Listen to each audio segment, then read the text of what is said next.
ಕನ್ನಡದ ಮನಸ್ಸುಗಳಿಗೆ ನಮಸ್ಕಾರ. ದಾವಣಗೆರೆಯ ದೊರೆ ಅನ್ನಿಸಿಕೊಂಡ ಶಾಮನೂರು ಶಿವಶಂಕರಪ್ಪ ಇದೀಗ ನಮ್ಮೊಂದಿಗಿಲ್ಲ. ಆದ್ರೆ ಅವರು ನಡೆದು ಬಂದ ಹಾದಿ ಯಾರೂ ಮರೆಯೋ ಹಾಗಿಲ್ಲ. ಸಾಕಷ್ಟು ವೈರುಧ್ಯಗಳ ನಡುವೆಯೇ ಉದ್ಯಮಿಯಾಗಿ, ರಾಜಕಾರಣಿಯಾಗಿ ಅವರು ಬೆಳೆದು ನಿಂತ ಪರಿ ಮಾತ್ರ ಸಾಮಾನ್ಯವಾದುದಲ್ಲ. ಅವರಿಲ್ಲದ ಈ ಹೊತ್ತಿನಲ್ಲಿ ಒಮ್ಮೆ ಸಂಕ್ಷಿಪ್ತವಾಗಿ ಅವರ ಬದುಕನ್ನ ಇಣುಕಿ ನೋಡುವ ಪ್ರಯತ್ನವೇ ಈ ಸ್ಪೆಷಲ್ ಸ್ಟೋರಿ. ಇದು ಸುದ್ದಿ ವಿಶೇಷ. ನೀವು ನೋಡ್ತಾ ಇದ್ದೀರಿ ಬಿಬಿ ನ್ಯೂಸ್ ಕನ್ನಡ. ನಾನು ಅಕ್ಷತಾ ಕುಲಕರ್ಣಿ.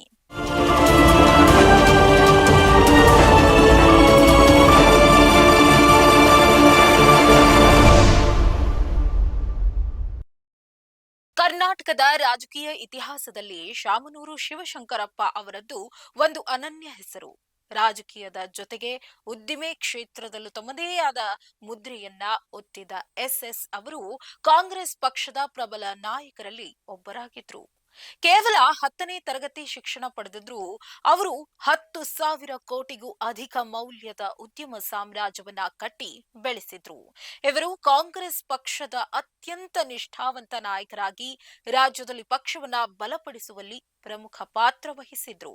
ಅಲ್ಲದೆ ವೀರಶೈವ ಲಿಂಗಾಯತ ಸಮುದಾಯದ ಪ್ರಬಲ ಧ್ವನಿಯಾಗಿ ಅಖಿಲ ಭಾರತ ವೀರಶೈವ ಮಹಾಸಭಾದ ಅಧ್ಯಕ್ಷರಾಗಿಯೂ ಸಮುದಾಯಕ್ಕೆ ಮಾರ್ಗದರ್ಶನ ನೀಡಿದ್ರು. ಎಸ್ಎಸ್ ಅವರು 94ನೆಯ ವಯಸ್ಸಿನಲ್ಲಿ ಅನಾರೋಗ್ಯದ ಕಾರಣ ಬೆಂಗಳೂರಿನ ಖಾಸಗಿ ಆಸ್ಪತ್ರೆಯಲ್ಲಿ ಇಹಲೋಕ ತ್ಯಜಿಸಿದ್ರು. ಅವರ ಅಗಲಿಕೆ ಕೋಟಿ ಕನ್ನಡಿಗರಿಗೆ ಮತ್ತು ಅಭಿಮಾನಿಗಳಿಗೆ ತೀವ್ರ ನೋವು ತಂದಿದೆ. ಶಾಮನೂರು ಅವರ ರಾಜಕೀಯ ಪ್ರವೇಶ ಆಗಿದ್ದು 1969ರಲ್ಲಿ ದಾವಣಗೆರೆ ಪುರಸಭೆಯ ಸದಸ್ಯರಾಗಿ ಆಯ್ಕೆ ಆಗೋದ್ರ ಮೂಲಕ.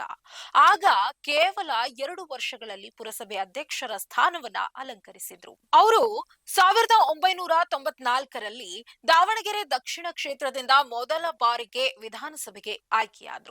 ಈ ಕ್ಷೇತ್ರವು ಅವರಿಗೆ ಸದಾ ಭದ್ರಕೋಟೆಯಾಗಿಯೇ ಉಳಿಯಿತು. ಅಲ್ಲಿಂದ ಅವರು ಸತತವಾಗಿ 2008, 2013, 2018 ಮತ್ತು 2023ರ ವಿಧಾನಸಭಾ ಚುನಾವಣೆಗಳಲ್ಲಿ ಗೆಲುವು ಸಾಧಿಸಿ ಸೋಲೆ ಇಲ್ಲದ ಸರದಾರ ಎಂದೇ ಪ್ರಸಿದ್ಧರಾಗಿದ್ರು.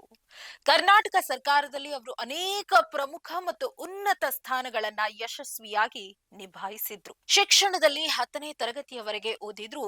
ಎಸ್ಎಸ್ ಅವರ ದೂರದೃಷ್ಟಿ ಮತ್ತು ಉದ್ಯಮಶೀಲತೆಯು ಅವರನ್ನ ಯಶಸ್ಸಿನ ಉತ್ತುಂಗಕ್ಕೆ ಕೊಂಡೊಯ್ಯಿತು.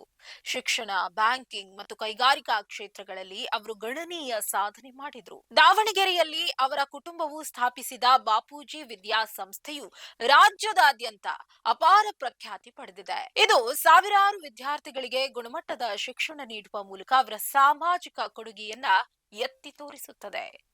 ಒಟ್ನಲ್ಲಿ ಶಾಮನೂರು ಶಿವಶಂಕರಪ್ಪ ಅವರ ಜೀವನ ರಾಜಕೀಯ ಮತ್ತು ಉದ್ಯಮ ಕ್ಷೇತ್ರದಲ್ಲಿನ ಸಮರ್ಥ ನಾಯಕತ್ವಕ್ಕೆ ಒಂದು ಸ್ಫೂರ್ತಿದಾಯಕ ಉದಾಹರಣೆಯಾಗಿದೆ.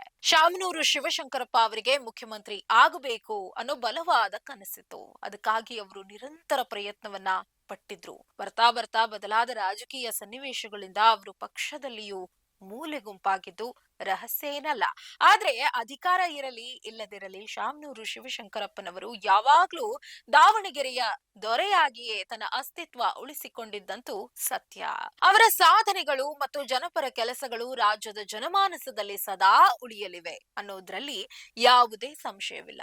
ನೈಜ ಹಾಗೂ ತಾಜಾ ಸುದ್ದಿ, ಪ್ರಾಮಾಣಿಕ ವರದಿ, ನಿಷ್ಠೂರ ವಿಶ್ಲೇಷಣೆಗಳಿಗಾಗಿ ಸದಾ ಗಮನಿಸಿ ಬಿಬಿ ನ್ಯೂಸ್ ಕನ್ನಡ. ಇದು ಕನ್ನಡಿಗರ ಪ್ರತಿಧ್ವನಿ.